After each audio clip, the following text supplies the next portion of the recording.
Jika kita tidak melakukan, jika dalam diri kita tidak memiliki akuntabilitas, tentu ini akan menjadi PR besar bagi pemerintah untuk mewujudkan pelayanan dan kinerja yang adil dan responsif dan bermartabat. Kemudian ada selanjutnya mekanisme akuntabilitas. Itu yang pertama ada akuntabilitas kejujuran dan hukum terkait dengan kepatuhan terhadap hukum dan peraturan yang berlaku. Kemudian ada akuntabilitas proses, akuntabilitas program, dan akuntabilitas kebijakan.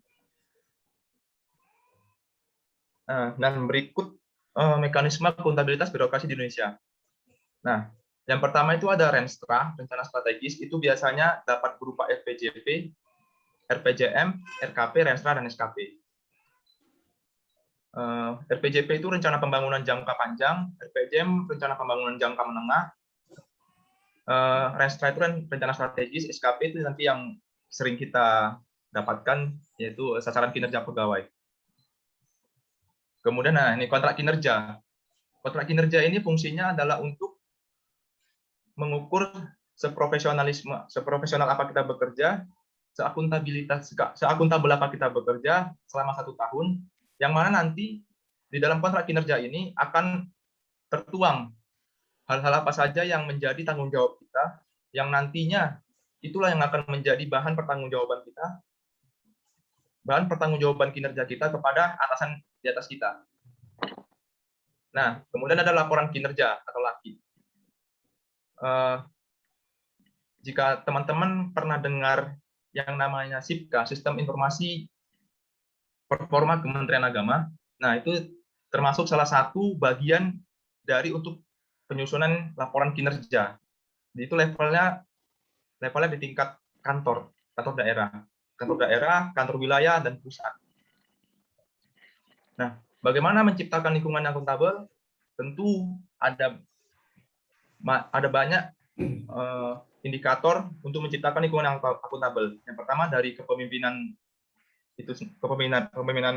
kita sendiri, integritas kita, keadilan, transparansi, tanggung jawab, kepercayaan, keseimbangan, kejelasan, dan konsisten. Jika semua indikator-indikator ini berjalan dengan semestinya, lingkungan kerja kita bisa menjadi lingkungan kerja yang akuntabel. Nah, kemudian bagaimana cara untuk mewujudkan diri kita itu menjadi ASN yang akuntabel? Itu ada tertuang di dalam framework akuntabilitas. Yang pertama, kita tentukan dulu tujuan dan tanggung jawab. Nah, itu tadi seperti kita ada kontrak kinerja, itu tujuan dan tanggung jawab kita. Kemudian rencanakan apa yang akan dilakukan untuk mencapai tujuan. Nah, kita lakukan perencanaan setiap bulannya. Kita itu akan apa yang akan kita kerjakan, apa yang akan kita tuju.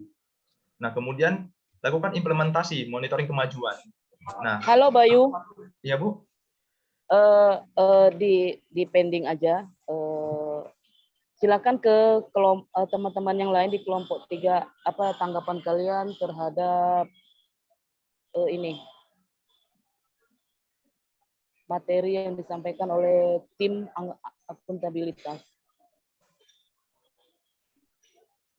Ada pandangan si Ahmad ya atau Abdurrahman ya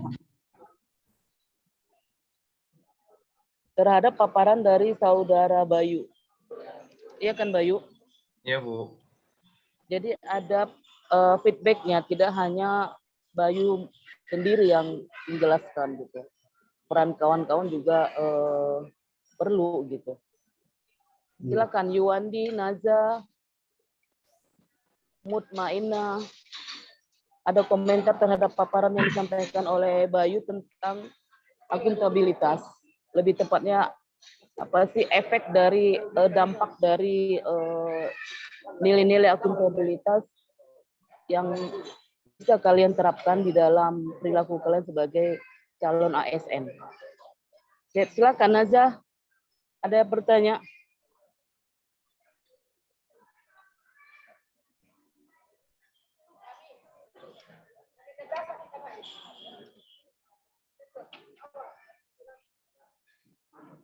Akuntabilitas lah, kok nasionalisme.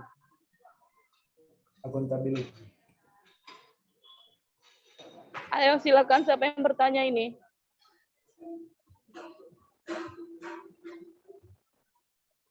Ya, mungkin teman-teman ada yang ingin bertanya pada kami, kami persilahkan.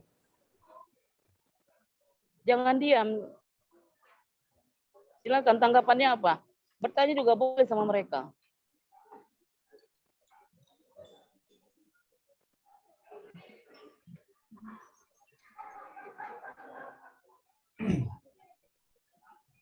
Pak Jri, ada yang ingin ditanyakan? Kalau ditanyakan belum sih Bu, mungkin nanti untuk pemaparan karena kan kami kelompok politik lagi Bu. Atau tambahan? Sudah boleh Bu, tapi bukan ganti-gantian gitu Bu. Tunggu selesai dulu baru Pak Jri melanjutkan. Enggak, saya potong aja terlalu panjang tadi slide-nya. Ada komentar enggak? Kalau komentar sih, kalau Pak Jri belum ada Bu, cuman mungkin untuk tambahan Bu ya. Boleh. Esa. Assalamualaikum warahmatullahi wabarakatuh. Teman-teman, terima kasih waktu yang diberikan saya ucapkan kepada Ibu Rahmi. Baik saya sebagai partner Bayu dalam kelompok ini, materi kami adalah tentang akuntabilitas. Maka ada beberapa yang ingin saya sampaikan. Salah satu mungkin yang menjadi kendala kita dan mungkin godaannya besar selama kita menjadi ASN nanti untuk menjadi seorang ASN yang akuntabel, salah satunya itu adalah konflik kepentingan atau biasa kita kenal dengan konflik of interest. Nah, konflik kepentingan ini bagi ASN di tingkatan mana saja tentunya ini menjadi suatu godaan yang sulit untuk dihadapi. Di satu sisi ini menjadi sebuah dilema karena mungkin ada orang terdekat kita yang punya kepentingan dengan kita. Kalau kita tidak laksanakan, mungkin hubungan kita dengan beliau menjadi renggang. Tapi di satu sisi kita harus menjadi ASN yang akuntabel, yang artinya profesional dalam menjalankan tugas dengan integritas kita yang kita miliki selama ini. Nah, ada beberapa kondisi yang sudah cukup saya lihat-lihat di Google, beberapa kondisi di mana konflik kepentingan ini menjadi sangat rentan kepada kita. Yang pertama yaitu memiliki hubungan keluarga dengan orang yang kita layani ataupun yang kita awasi.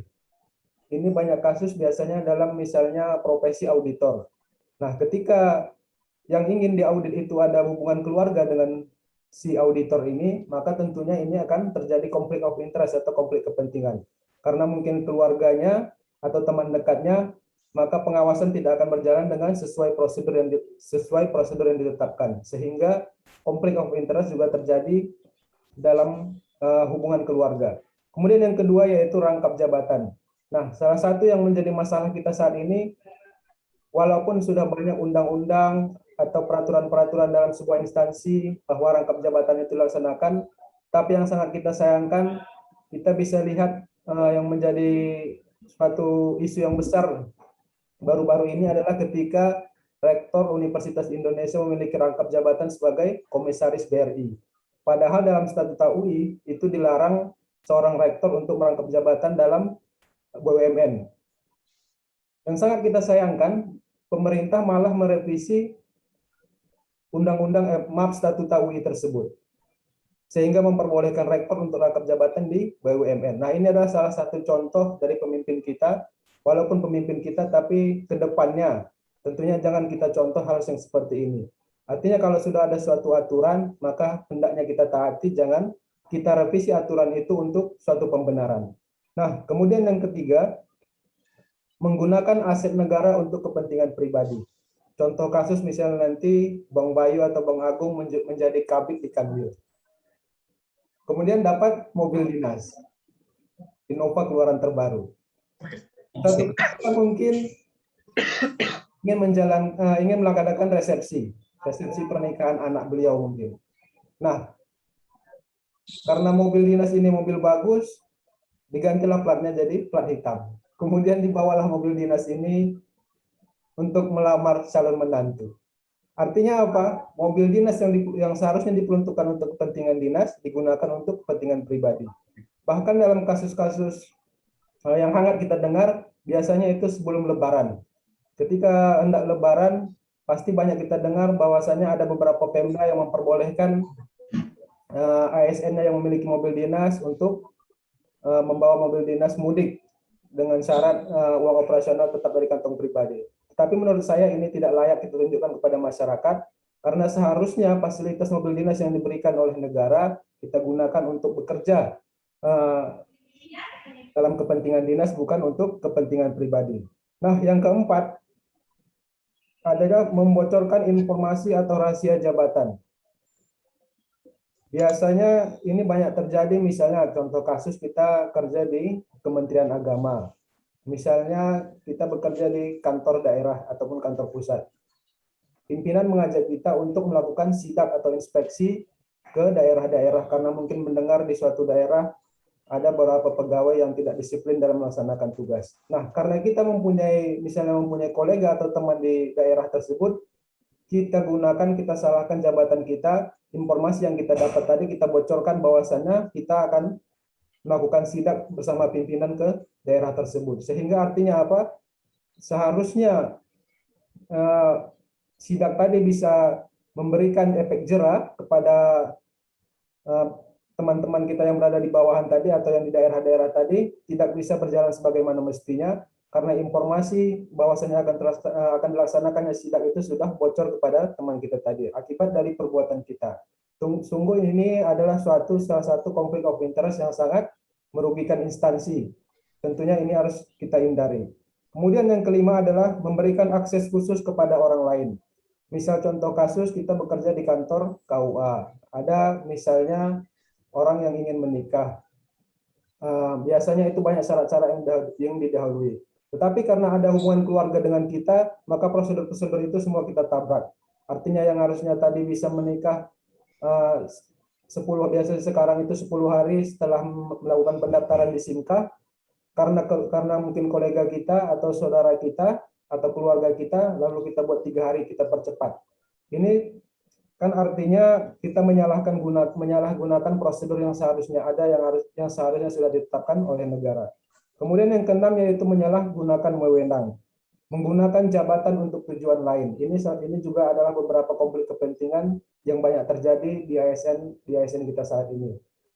Keenam ini, poin ini tadilah yang menurut saya adalah salah satu godaan-godaan besar yang akan kita hadapi nanti ke depannya. Maka kita sebagai ASN, calon-calon ASN, marilah mulai sekarang kita tanamkan dalam diri kita idealisme dan integritas bahwasannya kita tidak akan melanggar konflik of interest atau konflik kepentingan ini. Mungkin itu saja sedikit tambahan dari saya. Bagi teman-teman mungkin yang ingin bertanyakan kepada kami persilahkan dengan segala hormat.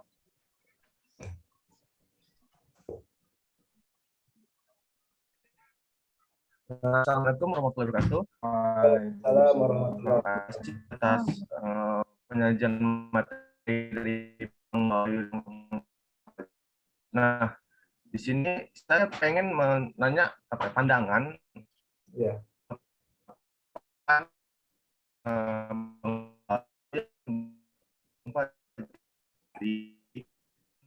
Atas satu kasus di mana ini itu memiliki memenuhi kebutuhan untuk menghindari suap dan korupsi, misalnya seperti itu.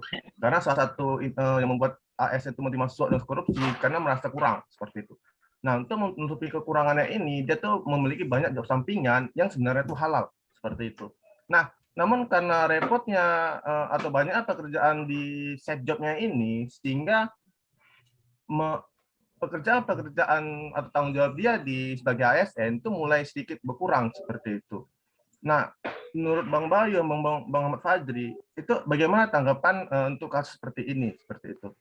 Daripada kalau misalnya dia pikir kalau dia nggak menggunakan side job, ujung-ujungnya dia takut tergoda untuk suap dan korupsi seperti itu. Nah, sementara kalau dia mengerjakan banyak side job dia itu, pekerjaan dia di kantor tuh malah menurun kinerjanya seperti itu. Nah, menurut Bang Bayu dan Bang Fajri, itu bagaimana tanggapannya? Terima kasih. Terima kasih, Bang. Siapa ini, Bang Bayu atau Bang Fajri? Saya dulu. Bang dulu aja, Bang. Nanti saya tambah ya, Bang. Boleh. Baik, terima kasih kami ucapkan kepada Bang Agung atas pertanyaannya. Sangat bagus sekali. Memang ini banyak yang terjadi sekarang ini. Nah, bagaimana kalau seorang ASN itu memiliki side job, misalnya usaha sampingan, tentu ini boleh saja dan tidak ada larangannya selama side job ini tadi tidak mengganggu pekerjaannya. Maka bagi ASN tersebut dipersilakan saja, tidak ada masalah dia ingin membuka usaha sampingan, misalnya membuka toko, misalnya membuka kedai, tapi jangan sampai mengganggu pekerjaannya sebagai ASN. Artinya apa? Mungkin dia bisa pekerjakan pegawai di sana. Dia cukup sebagai koordinator saja. Ketika jam kantor, jam kerja tidak boleh terganggu dengan usahanya. Ya.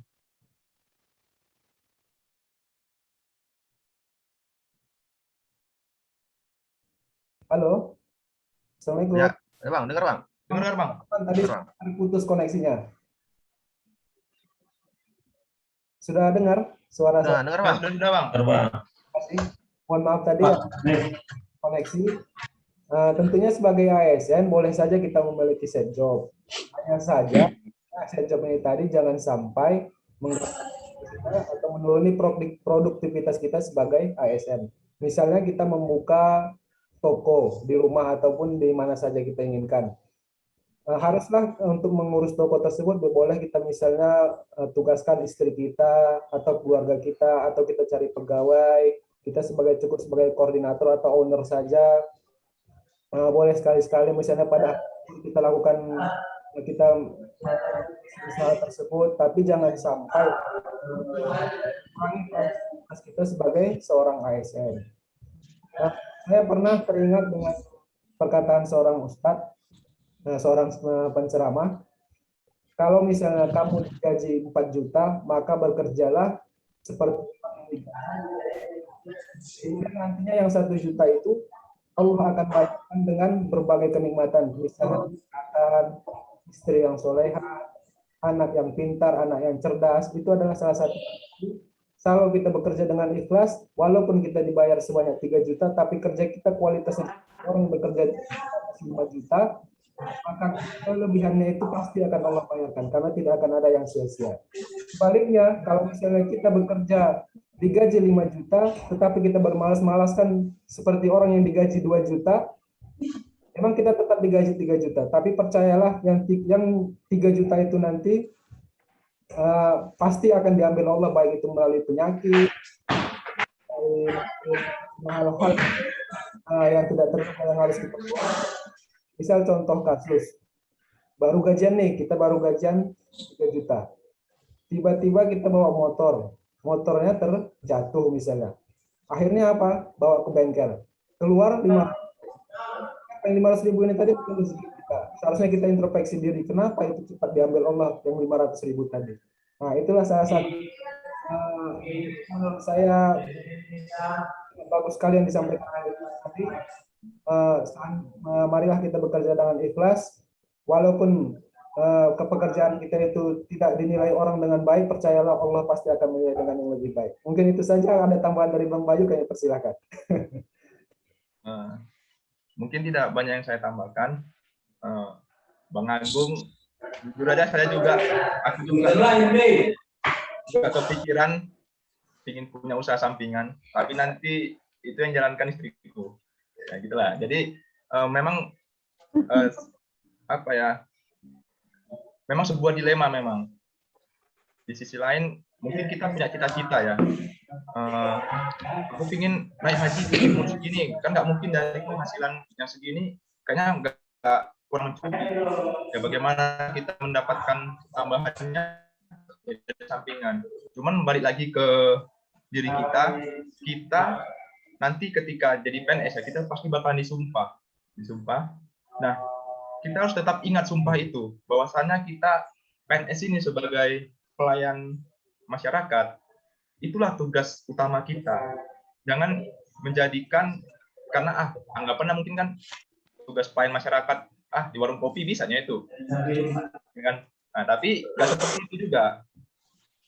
Jadi kita tetap harus bekerja sesuai dengan tupoksi kita, sesuai dengan tanggung jawab yang sudah diberikan pimpinan kepada kita. Kita kerjakan sesuai dengan logo kita, ikhlas beramal. Nah, itulah. Jadi tetap nggak masalah sebenarnya kalau menurut saya pribadi, ASN punya sampingan, cuman jangan sampai sampingannya itu lebih besar porsi waktunya daripada tugas utamanya. Seperti yang dibilang Bang Fajri tadi, bisa saja kita buka usaha, tapi yang menjalankan orang lain, entah saudara kita, istri kita, atau teman kita. Jadi daripada kita kejebak yang namanya tindak pidana korupsi, itu lebih parah lagi kita. Yang itu Bentar, Bayu sama siapa timnya? sama Bang Fajri itu. Oh, Fajri. Oke. Nah, daripada kita misalnya kita korupsi, ujung-ujungnya kita masuk penjara, semua serba sengsara jadinya. Lebih baik kita punya usaha sampingan, tetapi tetap jangan pernah melupakan tugas dan kewajiban kita yang utama sebagai ASN. Gimana Bang Agung? Mungkin ada tanggapan atau teman-teman yang lain ada yang ingin bertanya? Terima kasih atas tanggapan Bang Bayu dan Fajri. Saya suka dengan tanggapannya, dengan tanggapan Bang Bayu, dengan tanggapan Bang Fajri juga, sehingga dapat disimpulkan, saya menyimpulkan dalam satu kalimat, jangan sampai sejjob menjadi kerjaan utama dan ASN menjadi kerja sampingan. Nah, boleh aja kita memiliki sejjob, tapi itu dari saya ambil kesimpulannya, jangan sampai sejjob itu menjadi kerjaan utama, sedangkan ASN itu menjadi kerja sampingan gitu. Sehingga tadi kita menggunakan porsi waktu yang lebih besar untuk sejjob seperti itu. Saya rasa saya cukup puas dengan tanggapan dari Bang Fajri dan Bang Bayus, di mana kita harus bekerja sesuai dengan berapa kita digaji, bahkan lebih, sehingga kelebihan itu yang menunjukkan keikhlasan kita, rela berkorban kita, yang menjadi salah satu sikap bela negara, rela berkorban kita untuk negara seperti itu, sehingga kita lebih mengutamakan untuk pekerjaan utama kita sebagai ASN, sehingga kita mampu menjadi pelayan publik yang baik dan bermutu. Oke, terima kasih Bang Bayu dan Bang Fajri atas tanggapannya. Untuk teman-teman yang lain, kalau ada pertanyaan tanggapan, silakan. Baik, nggak usah. Nanti terlalu panjang, Bayu. Kita ada berapa materi. Baik, singkat saya tanyakan kepada kalian yang menjelaskan tentang akuntabilitas. Bentuk akuntabilitas yang ideal seperti apa bagi kalian? Selaku ASN atau calon PNS.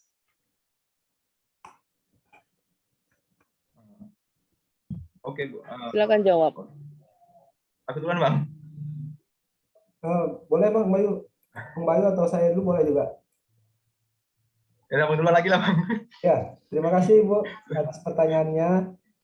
Izinkan saya menyampaikan, Ibu tadi menyampaikan bentuk akuntabilitas seperti apa yang ingin kami capai, begitu Bu kira-kira ya? Iya, yang ingin kalian lakukan selaku calon ASN. Iya Bu, ya. Yang pertama tentunya kami ingin menggalakkan yang namanya transparansi atau akses informasi publik. Fajri contohnya misalnya sebagai dalam jabatan Pranata Komputer, maka salah satu target kami di Kementerian Agama Kabupaten Tamalate Tengah saat ini adalah kami harus memiliki website, di mana website itu nanti akan menampilkan informasi publik. Tentunya kegiatan-kegiatan kami akan kami laksanakan secara transparan, pertanggungjawabannya akan kami sampaikan, publikasikan di website Kementerian Agama Kabupaten Tapanuli Tengah. Ini merupakan salah satu contoh akuntabilitas yang ingin kami capai. Kemudian yang kedua, tentunya kami sebagai ASN harus menghindari praktek kecurangan atau perilaku korup, karena ini adalah salah satu juga faktor yang menyebabkan seorang ASN itu tidak akuntabel. Kemudian yang ketiga yaitu melaksanakan atau menggunakan sumber daya pemerintah, baik itu misalnya seperti ATK, misalnya alat-alat kantor, misalnya alat-alat yang diberikan oleh negara untuk menunjang kinerja kami gunakan itu sebaik-baiknya untuk kepentingan negara, bukan untuk kepentingan pribadi. Kemudian tadi menghindari sejauh mungkin konflik of interest atau konflik kepentingan yang akan terjadi dalam tugas-tugas kami. Mungkin seperti itu. Baik, penting akuntabilitas buat kalian? Sangat penting, Bu. Sangat penting. Kenapa akuntabilitas itu wajib kita lakukan wajib menjadi implementasi kehidupan kita, wajib kita laksanakan dalam kita bekerja untuk pemerintah. Iya kan? Iya, Bu. Betul. Nah, dari jabaran-jabaran itu saya khawatir nanti sama kalian terpenuhi nggak itu semua. Pengen ini, pengen itu, sederhana aja. Apa sih bentuk sederhana akuntabilitas yang kalian terapkan? Yang orang atau masyarakat di sekitar kalian atau konsumen yang menggunakan tugas kalian, apa yang orang supaya percaya? Saya lah misalnya ini, masyarakatnya di sekitarnya Pak Fajri, ingin mengurus surat-surat berkaitan dengan identitas pernikahan gitu. Apa yang kalian tawarkan untuk saya supaya saya nyaman masuk ke kantor kalian? Nah, itu sederhana maksud saya. Ngerti kan? Iya, Bu. Ya. Itu sederhana. Apa? Setidaknya apa yang akan kalian lakukan? Jangan kami harus begini berdasarkan prosedur. Betul, berdasarkan prosedur. Tapi kenyataannya nanti masyarakat akan bosan, akan boring. Kenapa? Ngomong doang tapi kenyataan tidak. Ada istilah katanya, waktu merencanakan berapi-api, sudah melaksanakan berair-air, lambat dia. Nah, saya khawatir seperti itu gitu. Jadi apa sih bentuk satu aja contoh yang bisa lekat ke diri kalian? Contohnya kayak si Febri Wanti. Saya mulai membudayakan senyum sapa setiap pagi. S2P, senyum sapa pagi, kan gitu. Ada kan tanggung jawab moral, akuntabilitas, tapi nomor senyumnya itu tetap dari dia CPNS sampai dia PNS. Itu yang diterapkan gitu. Bukan minta yang besar. Saya khawatir hanya dalam teori. Ketika nanti kalian sudah mendapat 1 bulan gaji, udah lupa itu. Makanya ada istilah kan membenarkan kebiasaan atau membiasakan yang benar kan gitu. Nah, kalian datang untuk menciptakan sebuah perubahan menjadi lebih baik. Nah, itu maksud saya ya. Baik. Selanjutnya kita masuk ke kelompok nasionalisme. Siapa itu nasionalisme? Siapa orang-orangnya? Nurul Aini dan Khadijah. Nah, siapa yang mau share screen? Jangan kayak si Bayu tadi. Dibuka dulu slide-nya, baru di share screen, baru diklik. Kalau ada tanda biru, kotaknya biru itu diklik lagi share gitu. Coba. Iya, coba Nurul yang share ya, Bu. Oh iya. Dibuka dulu baru di minimalis. Iya benar, Bu. Aduh. Mana dia? Aduh. Jangan keluar, kan ada di situ tombol hijau di bawah, share. Kalian klik, baru buka filenya, muncul sendiri itu. Kalau kalian sudah buatnya di desktop.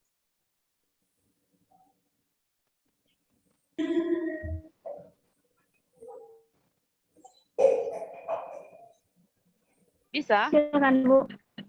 Bisa? Ini belum muncul ya, Bu? Belum, yang muncul Mas Bayu di sini. Sudah, Bu. Muncul. Belum muncul. Makna ini kan Zoom-nya Ya, ini Bu, yang udah muncul. Bu. Sudah, Bu. Muncul sih, Bu. Di kami sudah, Bu.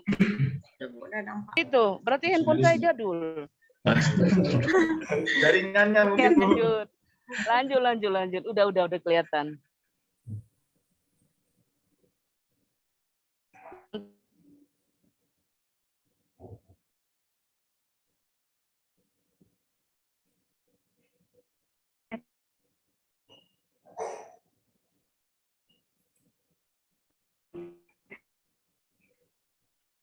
Persilahkan saja. Hari ini kita membahas tentang nilai-nilai dasar PNS, termasuk yang dan Najra. Kemudian kenapa kita penting sekali untuk mengetahui dan menerapkan nilai-nilai dari nilai-nilai dasar ASN termasuk Tanggung jawab moral. nasionalisme. Karena itu untuk bagaimana kita mampu mengaktualisasikan nilai-nilai dalam setiap sila Pancasila sebagai landasan semangat nasionalisme serta wawasan kebangsaan dalam setiap pelaksanaan tugas dan fungsinya sesuai bidangnya masing-masing. Artinya, kenapa kita penting sekali harus tahu nasionalisme dan harus memiliki nilai itu supaya kita dalam mengemban tugas kita menyesuaikan dan berdasarkan daripada Pancasila sebagai ideologi negara kita. Nah, di sini ada kata kompetensi dasar mata diklat nasionalisme. Jadi bagaimana kita menjadi ASN yang memiliki nasionalisme yang kuat, kita harus memahami dan memiliki kesadaran mengimplementasikan nilai-nilai Pancasila dalam pelaksanaan tugasnya, baik dari sila pertama, sila kedua, sila ketiga, keempat, dan kelima.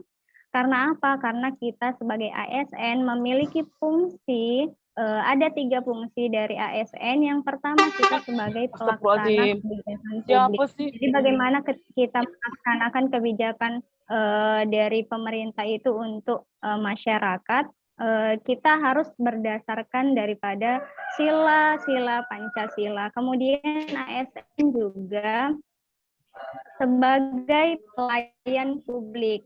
Bagaimana ketika kita melayani publik, melayani masyarakat, bisa adil, tidak membedakan baik itu dari pihak keluarga kita atau pihak orang lain, atau kita jangan mendiskriminasi setiap masyarakat yang datang kepada kita yang meminta pelayanan kepada kita.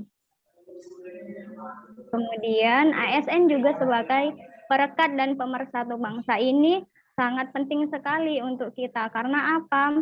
Karena kita sebagai tonggak daripada pemerintah seperti itu, kita sudah menjadi bagian daripada pemerintah, maka kita jangan sampai seperti ini bahwasanya jangan sampai kita yang ASN malah menjadi orang yang menggaungkan untuk menjadi pemecah belah daripada bangsa atau masyarakat seperti itu. Contohnya saja seperti aliran-aliran yang mungkin masih berkembang sampai sekarang. Ada orang yang sampai mengkafir-kafirkan seperti itu. Nah, kita menjadi ASN jangan seperti itu. Kita harus punya nilai-nilai yang memang bisa membuat diri kita dan orang lain juga nyaman. Untuk apa? Supaya nanti dalam pengaktualisasian wawasan kebangsaan dan jiwa nasionalisme kita di dalam profesi kita dalam pelayanan publik yang berintegrasi. Nah, di sini ada nasionalisme itu berperan sebagai pembinaan karakter bangsa, terus pengawal nation building dan pengerat integritas nasional. Artinya kita harus bagaimana kita bisa menyatukan masyarakat di dalam sebuah negara. Maksudnya ketika kita berhubungan dengan masyarakat, sudah pasti kita sebagai pelayan publik pasti hubungannya dengan masyarakat. Jadi bagaimana kita bisa memberikan berusaha bagaimana segala berikan yang terbaik untuk masyarakat. Jalanan jauh.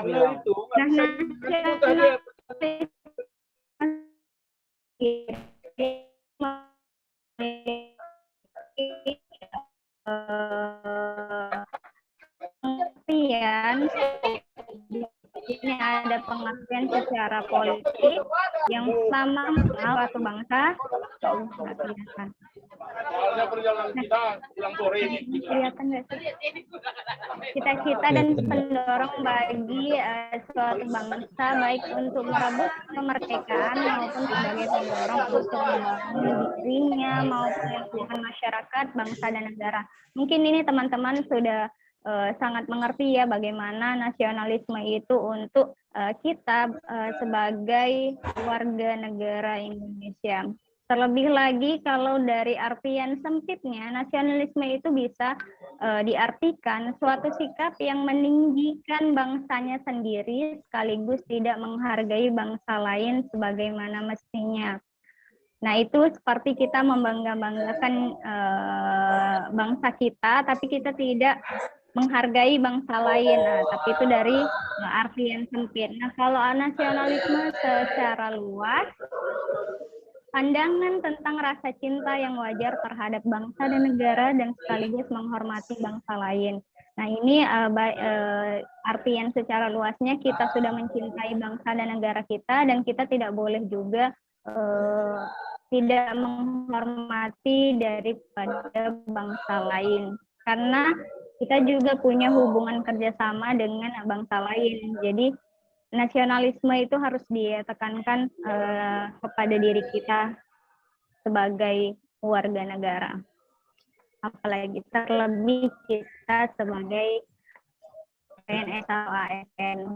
Nah, tadi sudah dikatakan bahwasanya nasionalisme itu pasti erat kaitannya dengan sila Pancasila yang 5. Ini yang pertama itu tentang ketuhanan yang Maha Esa, di mana sebagai jati diri bangsa itu kita dituntut untuk menjadi bangsa yang agamis. Nah, apa hasil yang ingin kita capai? Kita bisa membedakan baik dan buruk.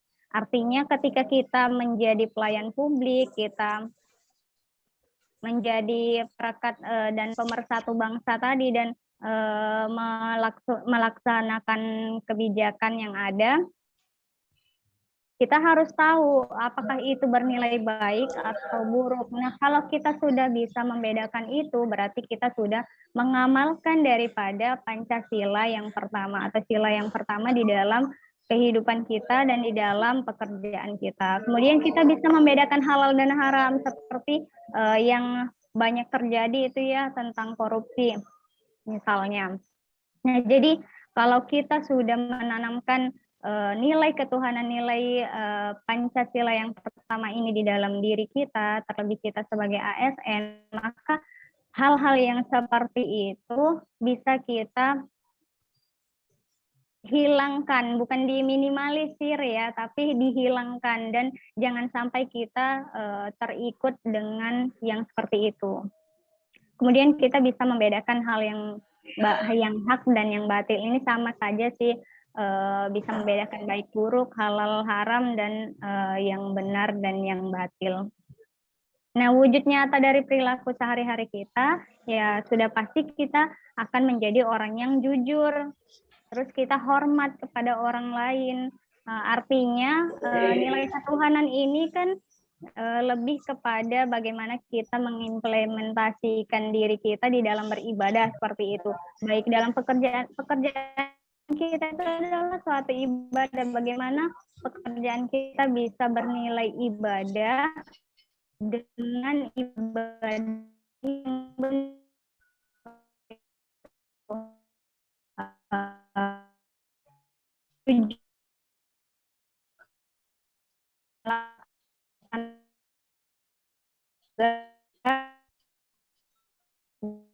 Dan sampai kita hormat dengan aturan dan hukum, dan kita harus punya etika. Artinya kalau tentang ketuhanan ini sudah pasti nilainya itu harus yang beribadah seperti itu. Maksudnya kita gunakan wewenang kita ini untuk benar-benar melaksanakan tugas itu sesuai dengan agama yang kita percayai. Bahwasanya setiap hal yang kita lakukan pasti ada pertanggungjawabannya. Mungkin kalau di dalam pekerjaan kita, mungkin kita memberikan pertanggungjawaban itu hanya kepada atasan seperti itu kan. Tapi lagi-lagi di dalam nilai ketuhanan ini segala pertanggungjawabannya itu lebih kepada Allah Subhanahu wa Ta'ala. Jadi apapun yang kita lakukan, apapun yang kita kerjakan di dalam mengemban tugas ini, harus ingat bahwasanya kita memiliki Allah, memiliki Tuhan yang selalu mengawasi kinerja kita di dunia ini. Nah, apalagi di masyarakat kita yang masih beredar ya. Mungkin kalau misalnya kayak saya ya di Gunung Sitoli gitu, saya sebagai penyuluh agama Islam, dan ternyata di sini saya temukan memang banyak ada majelis-majelis, maksudnya mungkin bukan banyak, tapi ada yang terindikasi seperti itu, seperti yang kalau misalnya berbeda kunut mungkin sampai sekarang di Indonesia seperti itu ya Mas Ian. Ketika ada orang yang pakai kunut itu bukan contoh yang bagus seperti itu. Nah, bagaimana ketika kita menjadi ASN, kita menjelaskan kepada masyarakat seperti saya penyuluh agama Islam, bagaimana saya bisa masuk di dalam kelompok seperti itu dan menjelaskan dengan baik bahwasanya kita satu agama, menganut agama Islam, dan jangan sampai mengkafir-kafirkan sesama agama. Kita harus belajar dulu kenapa sampai harus mengkafir-kafirkan orang lain seperti itu. Kemudian nilai sila yang kedua yaitu kemanusiaan yang adil dan beradab.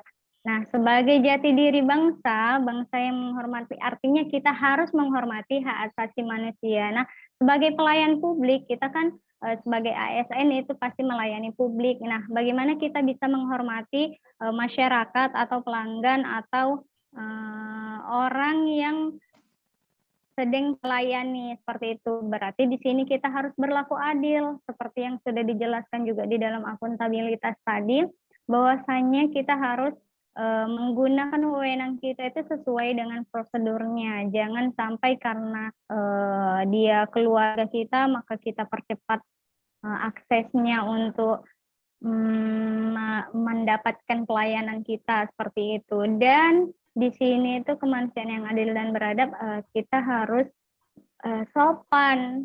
Artinya ketika orang lain memerlukan sesuatu dari diri kita atau memerlukan pelayanan dari kita harus menggunakan yang sopan santun. Kalau misalnya pun ada keluhan-keluhan daripada masyarakat atau pelanggan yang datang kepada kita, nah kita harus membuka diri, harus mendengarkan apa keluhan-keluhan masyarakat tersebut.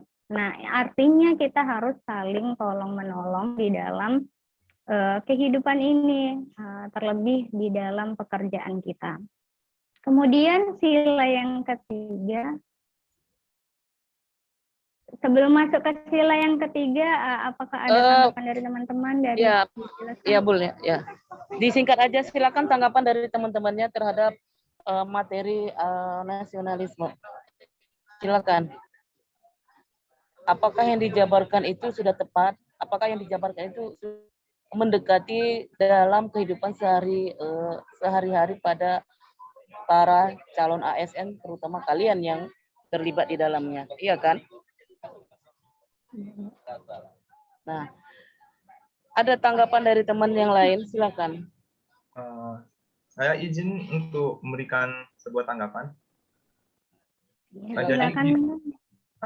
Jadi gini, ini kita berarti nasionalisme membahas bahwasannya kita itu satu Bhinneka Tunggal Ika, berbeda-beda walaupun berbeda tetap satu. Tetapi ini contoh nyatanya saja.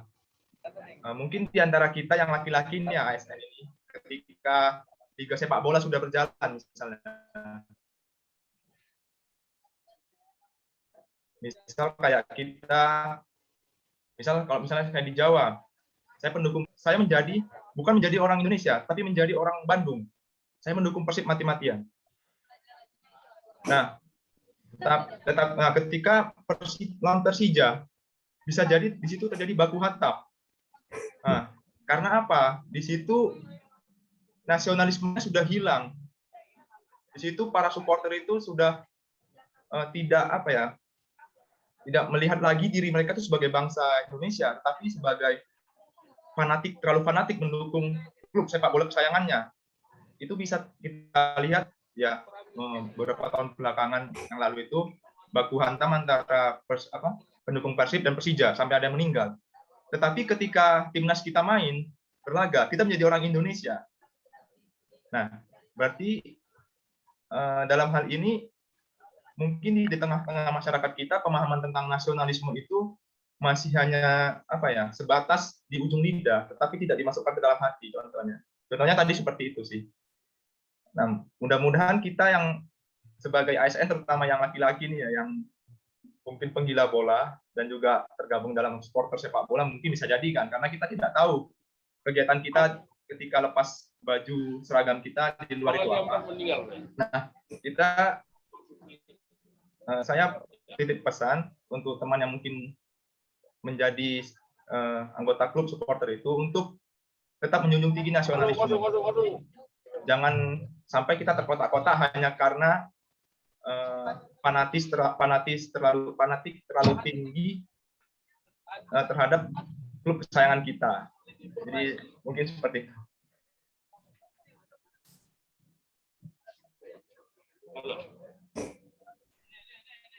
Baik, bagaimana kelompok nasionalisme? Bagaimana semuanya udah lengkap ya?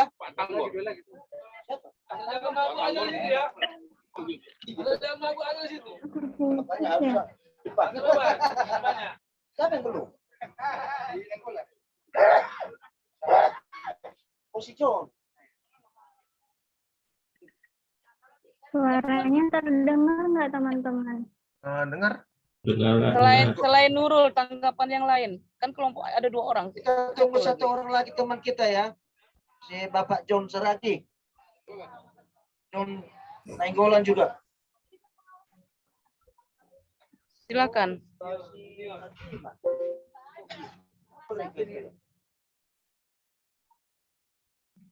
Siapa temannya Nurul? Ayo, Bu. Ayo, Bu.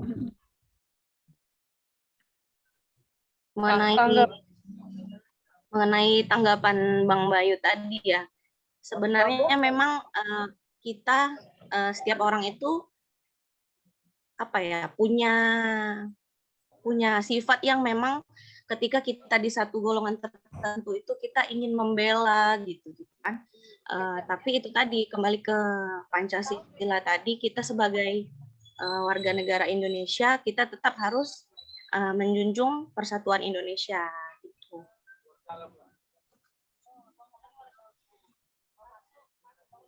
Oke, saya ambil alih ya. Ibu, Ketika kita bicara nasionalisme, hal terdekat apa nilai-nilai itu yang bisa kita rasakan, kita lakukan dalam diri kita? Bicara nasionalisme berarti tidak ada diskriminasi dalam hubungan antar manusia, antar lingkungan, iya kan? Apalagi orang-orang yang baru masuk atau bergabung dengan kita atau kita bergabung dengan mereka. Kalian ini adalah orang-orang yang baru yang bergabung dengan mereka, betul nggak? Dunia baru, pekerjaan baru, tanggung jawab baru, yang harus berada di dalam tatanan ikut aturan pemerintah, gitu kan? Nah, sederhana aja. Kalau yang disampaikan oleh Bayu itu sebuah ilustrasi contoh. Itu bukan bicara nasionalisme, bukan bicara antar suku. Yang dimaksudkan sebuah itu adalah antar suku. Fanatisme itu kan situasional. Saat ini dia bukan pro, saat ini dia mungkin simpatik dengan satu klub dari segi hobi, gitu kan? Ya, benar. Tapi itu bukan mewakili bahwa itu dia berbeda semuanya dalam segala hal. Ngerti kan? Nah, jadi jangan ini sebenarnya si Bayu ini menguji kelompoknya nasionalisme ini sebenarnya. Untuk bicara di mana peran nasionalisme dalam diri kita. Peran nasionalisme itu adalah keseluruhan, heterogen. Artinya apa? Kita berbeda suku dengan orang lain, berarti kita bisa menjustifikasi, memarginalkan, merendahkan gitu. Kan itu. Nah, dari konsep yang dicontohkan, contoh yang disampaikan oleh Bayu, itu kan rasa simpatisan gitu. Itu kan sesaat, bukan selamanya gitu. Sementara, nggak apa-apa Pak, sini Pak. Bapak ibunya lagi ke belakang. Nanti 1 jam kemudian Bapak pindah. Ya. Jadi maksud saya Kalau ada rasa nasionalisme, yang itu akan menjadi pengejawantahan buat diri kita. Menjadi patokan pribadi kita, perilaku kita. Ngerti kan? Itu bukan insiden, bukan kasuistik, bukan sementara, tapi itu terus. Sampai kita air hayat misalnya. Itulah jiwa nasionalisme kita apa gitu. Nah, kalau yang disampaikan oleh Bayu itu hanya sekilas hobi bersama gitu. Bukan dia harus menjadi orang Bandung gitu. Iya kan? Walaupun dia mengidolakan klubnya klub Bandung misalnya gitu. Nah, itu harus kalian pahami. Sedekat apa nilai nasionalisme dalam hidup kita, dalam menopang pekerjaan kita. Contohnya apa? Kita tidak membedakan ras. Saya bermarga saya dengan marganya si Abdurrahman berbeda. Saya jadi nggak suka sama si Abdurrahman misalnya kayak gitu. Nah, itu dipangkas, itu dihilangkan. Itulah yang dikatakan nasionalisme. Bagaimana bisa bekerja sama? Saya nggak peduli si Bayu itu dari Nias Utara pun Nias Langit mana pun misalnya. Nggak peduli, tapi dia punya jiwa sosial dan menerima orang baru dan mau bekerja sama. Itu ditanamkan. Itulah namanya salah satu yang terdekat ke diri kita, jiwa nasionalisme itu. Konteks luasnya apa? Ya membela negara, iya kan? Tidak ikut serta ingin merusak tatanan kenyamanan, ketentraman masyarakatnya, tidak menjadi provokator negara untuk memecah belah jiwa bangsa yang di dalamnya itu adalah saya ini Indonesia gitu, ngerti kan? Bukan saya ini Nias, bukan saya ini Medan, enggak gitu. Saya ini adalah Indonesia kalau dia cukup luas, cukup besar. Nah, kalau dimasukkan ke internalisasi diri kita apa gitu? Apa implementasi kalian? Ketika orang saya tanya misalnya sama si Agung misalnya, sejauh apa sih nasionalisme yang kamu pakai dalam jiwa kamu? Paham kan? Sejauh apa yang kamu maknai nilai nasionalisme kamu dalam diri kamu? Ada, Bu. Saya menghargai budaya orang lain. Saya menghargai karakter bicara orang lain. Ada nggak kita batasan tata krama berbicara? Secara semua suku, ada nggak? Ada nggak, Agung? Pasti ada, Bu. Ada kan? Pasti ada kan, Nurul? Nah, Iya, Bu. mana batas standar itu dianggap sopan terhadap semua suku? Apa contohnya? Komunikasinya.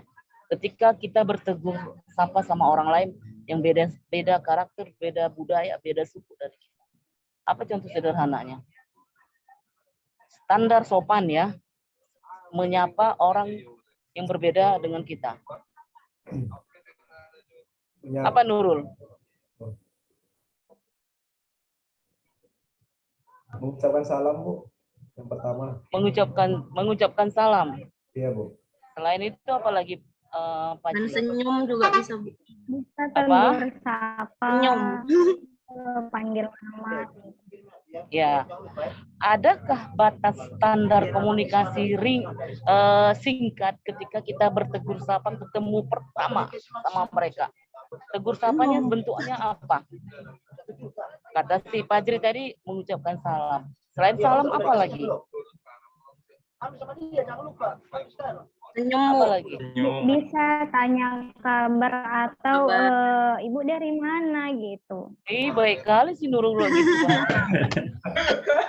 Terenyuh si Yuandi dengarnya, iya kan? Kamu Yuandi kalau ketemu saya apa kamu lakukan? Bukan di virtual. Ah? Mengucapkan salam, menanyakan kabar, Bu. Apa katanya apa? Selain itu apa yang kamu ungkapkan ke saya?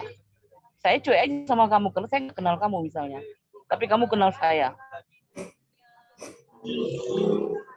Iya. Ayo Yuandi, kamu ngomong apa ke saya? Ibu dari mana? Kok sombong sekali? Sepakat nggak yang disampaikan Yuandi tadi? Saya nanya sama kalian. Enggak. Enggak, Bu. Tanggapannya, kenapa Kalau yang saya mengatakan enggak sih, tidak? Bu. Apa alasannya? Apa alasannya? Kalau misalnya kita udah pernah ketemu nih, misalnya ada orang yang cuek aja gitu, kita kayak yang mereview kapan kita ketemunya gitu, Bu. Kayaknya pernah lihat lah, lihat Ibu lah di mana ya gitu. Kayaknya di dalam acara ini ya, Bu, gitu. Itu namanya SKSD. Ya sebenarnya itu kayak sebenarnya terkesan kayak SKSD, tapi ketika kita ngomong kayak gitu, Bu, orang bakalan ngerespon. Iya, carilah kata-kata walaupun kesan pertamanya itu kurang mendapat kenyamanan ketika kita berpapasan dengan mereka. Tapi jangan bahasanya seperti si Wandi. Nanti akan saya langsung kalau dia ke balai diklat nanti. Ya, apa kata-kata yang tepat? Apa kata-kata yang tepat? Assalamualaikum, Bu. Maaf, Ibu yang widya suara dari materi ini ya, begitu Pak. Saya jangan, Ibu sombong sekali. Iya, saya sombong. Kenapa rupanya? Kalau ada orang ngomong seperti itu pasti dijawab begitu enggak? Ya, Nggak mungkin saya beramal. Oh enggak, ya Wandi, itu keperasaan kamu aja. Itu namanya saya kegeeran. Ada batasan, ada tata krama di mana. Sama siapa Wandi berbicara? Siapa lawan bicaranya? Itu yang dilihat, iya kan? Kalau itu Wandi ngomongnya sombong sama si Agung, wajar. Masih sama C. Tapi kalau itu ngomongnya ke saya, itu tidak wajar. Walaupun penampilan saya, performance saya, profil saya pertama ketemu si Wandi masuk balai diklat nanti, ya wajar saya sombong. Berapa orang yang seperti kalian saya hadapi? Apa saya ingat? Harusnya dia mengenalkan diri, saya Wandi, Bu, dari angkatan ini. Otomatis kalau itu diingatkan identitas sedikit aja tentang diri dia, orang akan sumringah, orang akan senyum, betul nggak? Betul. Jadi kalau Iwandi ngomong seperti itu, seolah-olah orang semua kenal dia. Kalau orang menganggap seolah-olah orang kenal sama dia, nilai egonya itu lebih tinggi. Padahal dia butuh hubungan yang baik dengan orang lain. Dia orang baru. Apatah lagi saya adalah posisinya sebagai guru mereka, sebagai widya suara mereka, sebagai narasumber mereka. Ada batasannya. Gitu. Kalau kayak gitu so akrab kali, Bu, kata siapa tadi kan, kata si Halija so akrab kali si Wandi itu so akrab sama. Itu memang harus dianjurkan. Tapi dalam konteks apa so akrabnya? Jangan semua tempat so akrab. Bosan orang, jengah orang, tapi momen pertama kenal boleh dikatakan menggunakan istilah so akrab bagi mereka, tapi niat kita baik nggak? Supaya kita diingat atau dikenal.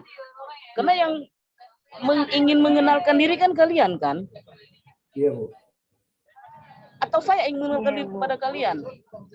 Mana lebih ingat? Kalian kenal saya atau saya kenal kalian? Kami kenal Ibu.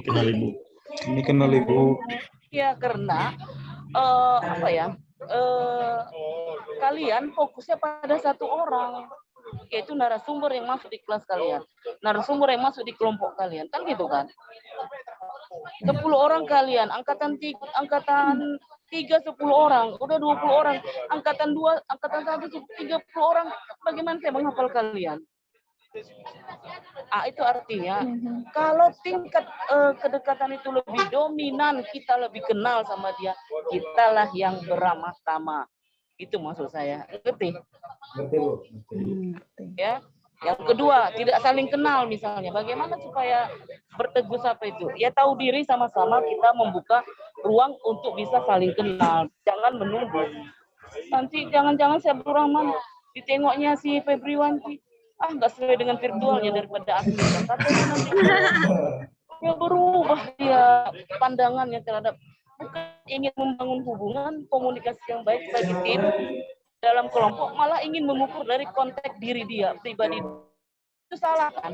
Salah apa benar? Itu bagian dari nilai nasionalisme. Kita menerima nggak keberadaan orang lain yang berbeda suku, berbeda budaya.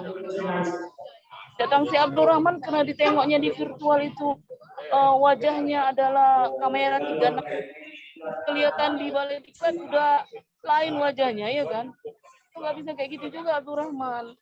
Itu nanti artinya apa? Teori kalian pelajari, tapi kalian tidak bisa membuktikannya dalam perilaku. Betul nggak itu? Nah, itulah yang saya rasakan. Apa yang sederhana, yang nempel? Kenapa, Abdurrahman?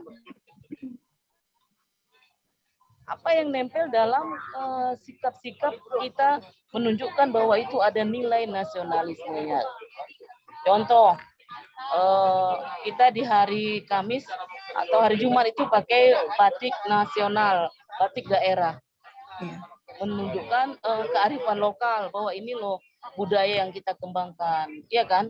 Pakai batik yang ornamennya, yang apanya, motifnya adalah motif daerah kita. Itu juga nasionalis. Walaupun si Bayu bukan orang Nias Barat, dia harus punya batik orang Nias gitu, contohnya. Itulah yang dikatakan menerima perbedaan untuk satu tujuan. Itulah namanya nasionalisme. Benar nggak saya sampaikan ini? Saya selalu ngomong aja ini. Tengok si Abdurrahman keluar ide saya seperti itu. Ya, tingkatnya seperti itu. Nggak usah bicara skop luas, tapi bagaimana yang terkecil bisa kita rasakan, maksud saya. Ya, baik. Bisa satu materi lagi, apa ya? Etika ya? Etika. Siapa pematerinya? Saya, Bu. Siapa? Naza Kisti sama Naisnya, Bu. Silakan, siapa di antara kalian ingin men-share materinya? Silakan, Kak Naza.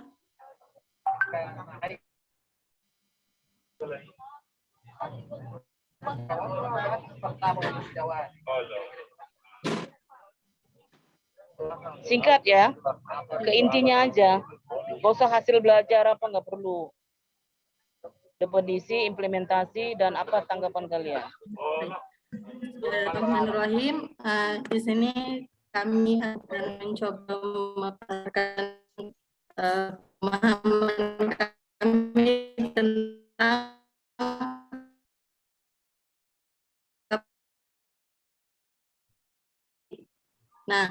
berawal dari kata etika adalah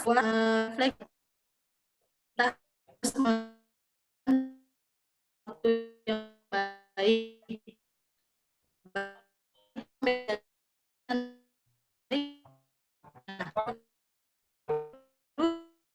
berperilaku sesuai dengan kode etik yang telah tertulis di aturan-aturan ASN. Baik, di sini coba kita baca satu-satu ya kode etik ASN-nya. Yang pertama itu salah satunya melaksanakan tugas dengan jujur, bertanggung jawab, dan berintegritas tinggi. Melaksanakan tugas dengan cermat dan disiplin, melayani dengan sikap hormat, sopan, tanpa tekanan, menjalankan tugas sesuai peraturan perundangan yang berlaku, menjalankan tugas sesuai dengan perintah atau perintah atasan atau pejabat yang berwenang, kemudian menjaga kerahasiaan yang menyangkut kebijakan negara, kemudian menggunakan kekayaan dan barang milik negara secara bertanggung jawab, efektif, dan efisien, menjaga agar tidak terjadi konflik kepentingan dalam menjalankan tugasnya, memberikan informasi secara benar dan tidak menyesatkan kepada pihak lain yang memerlukan informasi. Kemudian tidak menyalahgunakan informasi intern negara, tugas, status, kekuasaan, dan jabatan untuk mendapatkan keuntungan. Kemudian memegang teguh nilai dasar ASN dan selalu menjaga reputasi dan integritas ASN. Dan yang terakhir melaksanakan ketentuan peraturan perundang-undangan mengenai disiplin pegawai ASN.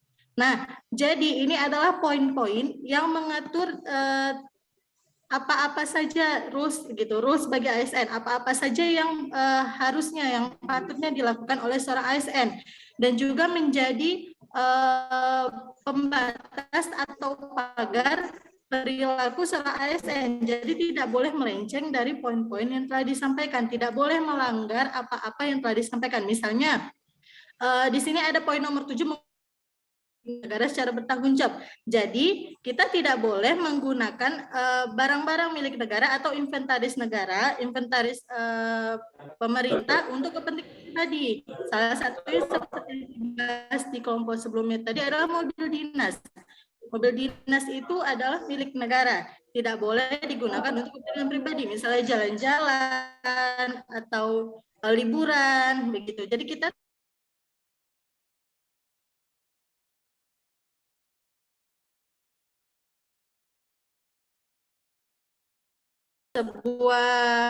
bagaimana kita menjalani tugas. Nah, jadi di dalam etika ini kita kita menjaga tingkah laku bagaimana tidak keluar dari norma-norma yang berlaku. Nah, etika itu pada dasarnya tidak memiliki hukum yang tertulis. Benar kan? Tidak ada pelanggaran sanksi tertulis apabila seorang melanggar etika. Nah, jadi biasanya jika melanggar norma itu yang dapat itu sanksi sosial dari masyarakat sekitar atau orang-orang di sekitar kita. Untuk menjaga itu, ada pepatah bilang ala bisa karena biasa. Nah, jadi dengan begitu, maka ditulislah poin-poin mengenai etika publik ASN ini tadi, gunanya untuk memaksa. Nah, bahasanya untuk memaksa kita sebagai ASN agar tetap berada dalam rules norma-norma tadi dan tidak keluar dari norma-norma itu. Nah, mengapa begitu? Jadi dengan adanya etika publik ini tadi, maka sebagai seorang ASN itu harus memiliki dua kewaspadaan, yaitu yang pertama kewaspadaan profesional, yang mana kita itu harus paham apa kedudukan kita di dalam pemerintahan itu dan menjalankan apa yang seharusnya kita jalankan sesuai dengan tugas yang diemban. Kemudian kewaspadaan spiritual, bagaimana kita menjalankan amanah yang diberikan atau tugas kita itu dengan norma-norma moral yang berlaku, salah satu dengan menerapkan sikap jujur, adil, tidak tebang pilih, menolong sesama dan lain sebagainya. Kemudian di dalam etika publik juga ada membahas tentang legitimasi kekuasaan. Nah, apa itu legitimasi kekuasaan? Legitimasi kekuasaan ialah kewenangan seseorang dalam menjalankan kekuasaan. Nah, perlu dipahami bahwa legitimasi kekuasaan ini bukan hanya dimiliki oleh para pejabat. Kita ini semua memiliki legitimasi kekuasaan. Benar tidak? Kita semua memiliki kewenangan atas tugas yang kita emban, ya kan? Nah, jadi contohnya penyuluh, saya kan penyuluh agama, saya memiliki kewenangan atas profesi saya, atas tugas yang saya emban. Begitu juga orang yang bekerja di kantor KUA yang menerima pendaftaran nikah juga memiliki legitimasi kekuasaan. Nah, mengapa dikaitkan legitimasi kekuasaan dengan etika publik? Karena dalam memiliki kewenangan kekuasaan itu kita tetap harus berdasarkan norma hukum. Contohnya itu apa? Kalau berdasarkan norma-norma hukum, salah satunya apabila ada orang, misalnya nih, dia bekerja di KUA, menerima pendaftaran nikah gitu kan itu ada syarat-syarat dan ketentuannya, ada prosedur-prosedur yang harus diikuti. Nah, karena dia merasa dia yang berwenang di situ dan dia tidak memakai etika publik ini tadi, ada seseorang yang dekat dengan dia, kita bilang saudara atau keluarganya, jadi tidak, dia mengesampingkan prosedur itu. Nah, dengan begitu dia itu sama dengan tidak menerapkan etika di dalam mengemban kekuasaannya tersebut. Nah, di sini ada 3 macam legitimasi. Yang pertama legitimasi kekuasaan. Legitimasi kekuasaan ini dulunya orang-orang itu menyerahkan kepercayaan mereka kepada penguasa. Penguasa zaman dulu itu ialah para raja. Karena mereka percaya bahwa para raja adalah orang yang diamanatkan pesan diamanatkan wahyu oleh Tuhan gitu. Jadi mereka memberikan kepercayaan sepenuhnya kepada para raja. Namun dengan bergulirnya zaman, mereka menganggap bahwa legitimasi kekuasaan itu tidak lagi relevan. Jadi kemudian berubah menjadi legitimasi sosiologis. Maksudnya apa? Legitimasi sosiologis ialah sekelompok orang yang memberikan hak kekuasaan itu kepada satu orang. Contohnya seperti kita ini, kita memberikan hak kita, memberikan kepercayaan kita kepada satu orang pemimpin, yang mana pemimpin itu akan bertanggung jawab untuk kemaslahatan orang banyak sekelompok itu. Itulah yang dinamakan legitimasi sosiologis. Dan yang terakhir legitimasi etis. Nah, itu adalah kekuasaan yang berlandaskan dengan norma-norma hukum dan agama yang berlaku. Nah, di dalam etika publik ini juga terdapat konflik kepentingan.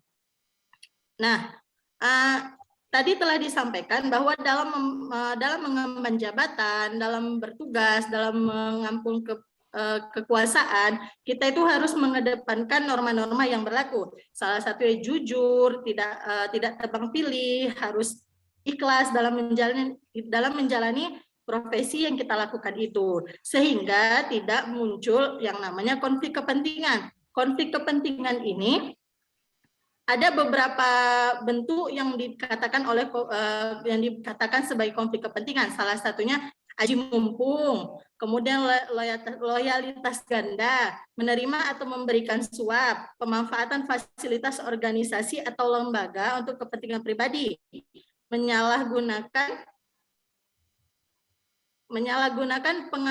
pengaruh publik, kemudian pemanfaatan informasi rahasia. Nah, jadi seperti yang saya sampaikan tadi, etika publik di sini itulah gunanya untuk memanage kita dalam berperilaku selama menjalankan profesi ini, sehingga tidak menyimpang, tidak melakukan hal-hal yang bisa merugikan instansi ataupun pemerintahan, seperti itu.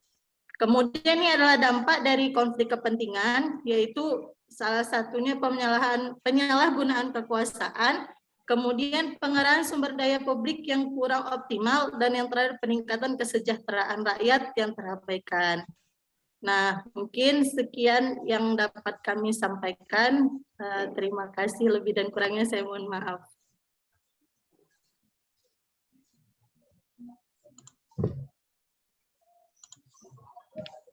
Baik, itu tadi paparan dari kelompok etika.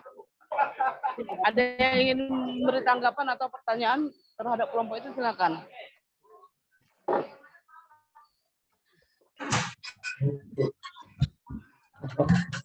Orang memori kamera. Jadi metabosan. Jadi Pak. Tagihan nih Pak kan? Sekalian meminta masuk ke ini dipakai. Assalamualaikum warahmatullahi wabarakatuh. Waalaikumsalam warahmatullahi wabarakatuh. Saya sedikit mau meminta tanggapan ya. Misalnya ada satu kasus di mana seorang ASN itu melakukan tindakan kriminal. Namun selama pekerjaan dia di dalam kantor itu, dia selalu menjaga kode etiknya dengan sangat baik seperti itu. Namun di luar dia tuh bisa dikatakan ya juga melakukan satu kejahatan, tapi nggak berhubungan dengan kantor. Nah, bagaimana tanggapan kalian mengenai seorang PNS seperti ini? Misalnya dia melakukan hal yang ilegal, tapi dia nggak melakukan korupsi atau suap di kantor seperti itu. Tapi dia melakukan tindak-tindakan yang melanggar hukum di luar, tapi di kantor dan selalu menjaga kode etiknya. Nah, bagaimana tanggapan kalian mengenai ASN yang seperti ini? Terima kasih.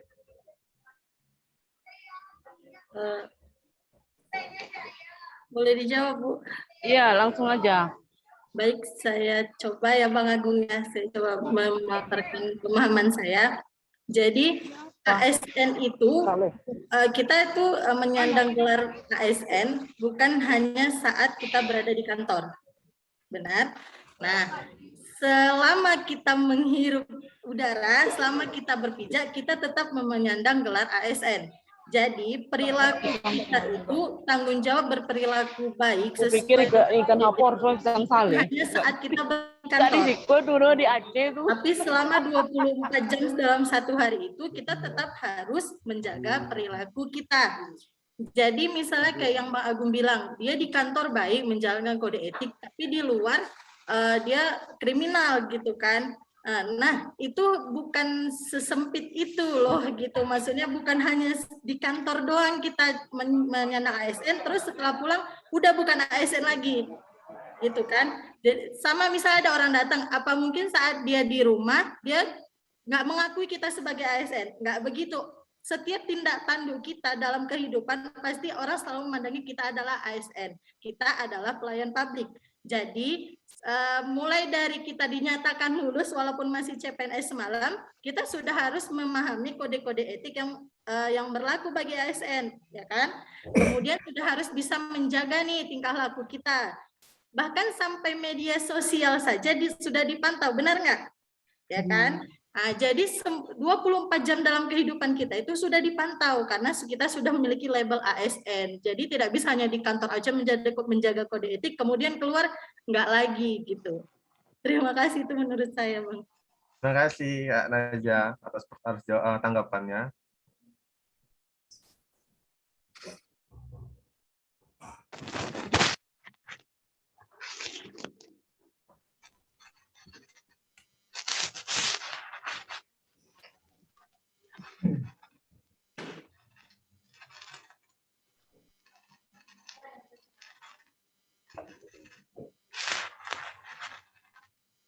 Kak Maina ada mau nambahi?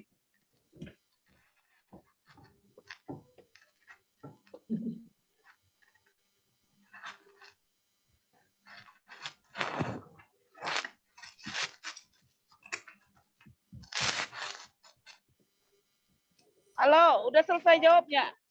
Udah, Bu. Sudah, Bu. Baik. Aduh, kita dua dimensi nih ya. Satu kalian, satu ini bos kalian. Ada yang si bos si Bayu di sini. Baik.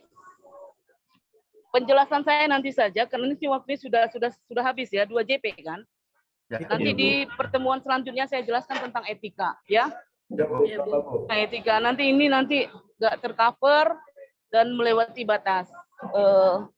Mohon maaf, waktunya tidak tepat. Saya menjelaskannya di sini. Lihat, Nggak masalah, Bu. Kalian hanya boleh lihat saja, ya. Nggak boleh, Boleh, boleh lihat aja, nggak boleh mesan, ya. Jadi susah saya menjelaskannya di sini, terlalu ramai. Jadi kita akhiri pembelajaran kita hari ini. Nanti hari apa kasih tahu saya, kita akan sekali lagi 1 JP ya. 1 JP kan? Ya. Saya kembalikan kepada panitianya. Saya akhiri. Assalamualaikum warahmatullahi wabarakatuh. Selamat pagi dan salam sejahtera. Selamat pagi, Bu. Terima kasih, Bu. Izin live ya, izin live. Oke, bisa kalian. Kegiatan saya ini, saya melanjutkan kegiatan saya ya.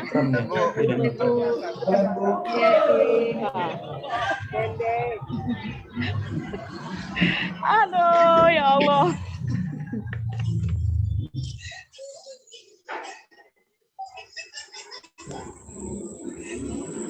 Assalamualaikum warahmatullahi wabarakatuh. Baik, Bapak Ibu, gimana pembelajarannya? Bisa dipahami? Alhamdulillah bisa, Pak. Seru, Pak. Ada tugas-tugas yang diberikan kepada Bapak Ibu? Ada, Pak. Ada Banyak ya? Grafel kayaknya, Pak. Grafel, ada 5 materi soalnya ini. Dalam 4 hari ini. Aneka kan? Iya, Pak. Nah, aneka itu ada 5 materi dia. Selama waktu kita 90 hari, hari Selasa nanti kita terakhir, di situ kita zoom yang terakhir. Agenda 2. Ya. Dan untuk itu memanfaatkan waktu-waktu senggang seperti hari Sabtu, hari Minggu kita tidak ada pembelajaran, dimanfaatkan waktunya itu untuk menyelesaikan tugas-tugas yang diberikan oleh Bapak WI, Bapak Ibu WI. Baik Bapak Ibu ya. Kalau mau diskusi lagi silakan saya berikan lagi job ini kepada Bapak Ibu jika memang masih ada yang mau didiskusikan. Tapi jika tidak ada silakan masing-masing keluar dari job. Yang lain masih lanjut di angkatan kelompok 1, kelompok 2 masih lanjut. Bola. Sekali lagi harapan kami dalam setiap sesi Zoom kita tidak ada yang terlambat ya. Ini Pak Agung ini rambutnya belum dipangkas ya, masih banyak saya lihat belum dipangkas ini rambutnya. Naon Pak catatannya. Abdul Rahman lagi ya, rambutnya belum dipangkas ini. Yang belum dipangkas rambutnya silakan rambutnya dipendekkan dulu ya. Pendek ya, Pak? Bu, mungkin itu saja dari kami. Silakan nanti mungkin jadwal yang ada di LMS mungkin sudah saya perbaiki, sudah sesuai dengan jadwal hari Sabtu Minggu. Kita tidak ada pembelajaran. Mungkin itu silakan Bapak Ibu melanjutkan diskusinya atau istirahat. Wassalamualaikum warahmatullahi wabarakatuh. Waalaikumsalam warahmatullahi wabarakatuh. Bos ya, Pak. Sorong.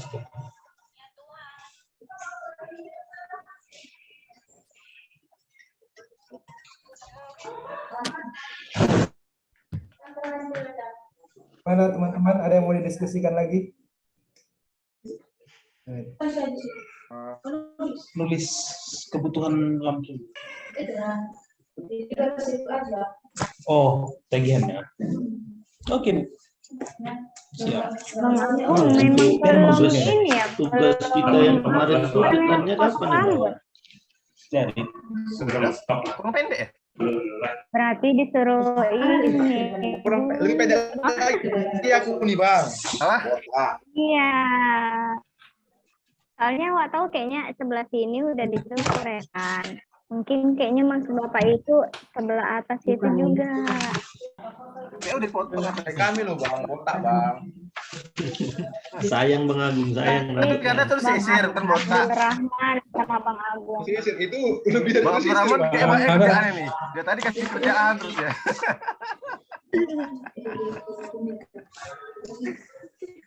Enak apa Bang, dingin? udah diserahkan.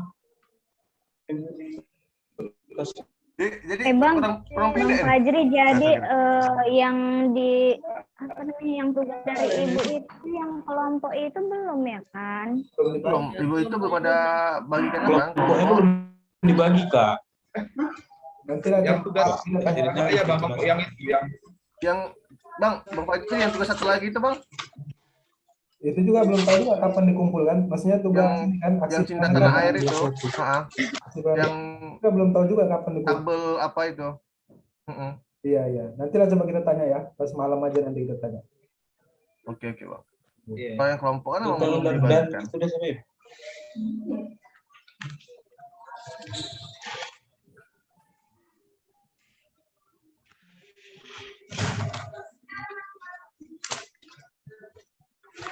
Ada lagi yang mau kita diskusikan?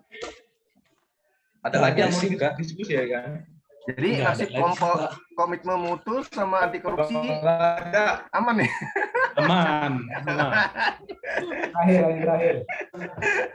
Hari Selasa emangnya kita nggak itu lagi ya? Iya, jangan diingatkan Kak, nanti disuruh kami. Kayaknya dari jadwal kan itu kan masih aneka dia kan. Iya. Mungkin dua kelompok lagi untuk hari Selasa. Iya.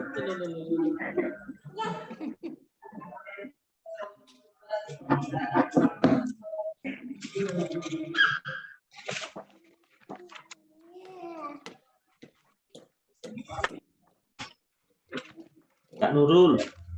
Halo, Saya. Kak. Yuk. Dia kan suka screenshot. Kami ini belum bergaya loh Kak. Gaya dulu lah. Oh iya. Bilang dulu terangnya.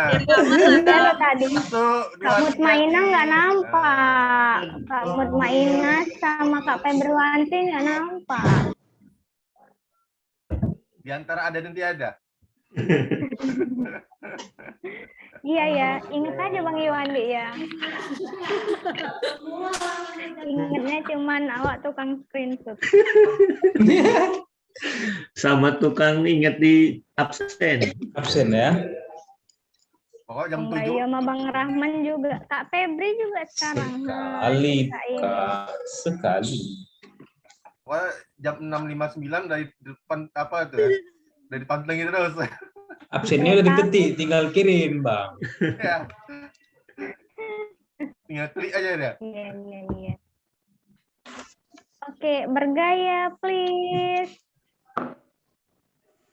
Kayaknya kayaknya koneksinya lagi nggak bagus lah. Ya, Bang Bayu nggak bergaya. Udah bergaya pun.